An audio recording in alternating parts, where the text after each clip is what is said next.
Hello guys. Today I'm going to show you how to actually turn off all the SMS notifications you get from TEMU. Now these include the messages from offers or the promotions that you get through your mobile device on a SMS. Now it's very easy, so let's get straight into it.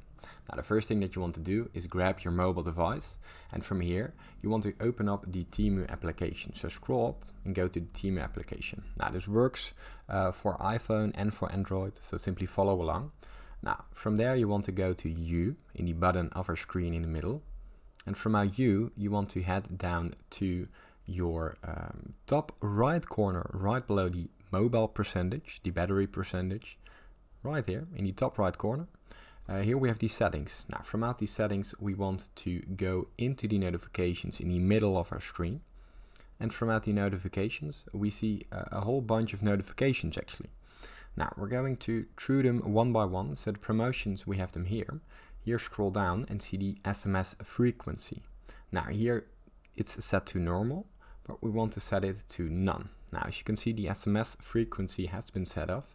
Go back and go to the second one, the order updates. Now here you can also turn off the SMS notifications, as you can see right here.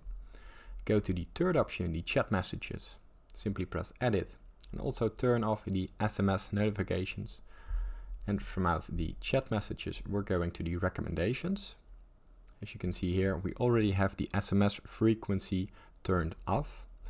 Now from there we're going to the customer activity, and as you can see here the customer activity is on.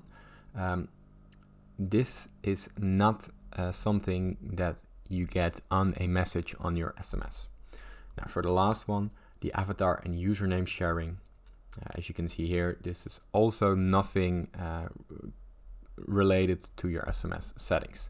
Now from out here, if you have all these settings turned off on your SMS setting, then TEMU won't send you any more SMS notifications for TEMU. Now this is very easy. If you have any questions, leave them down in the comments. Please subscribe to my YouTube channel if this tutorial was helpful, and thanks for watching.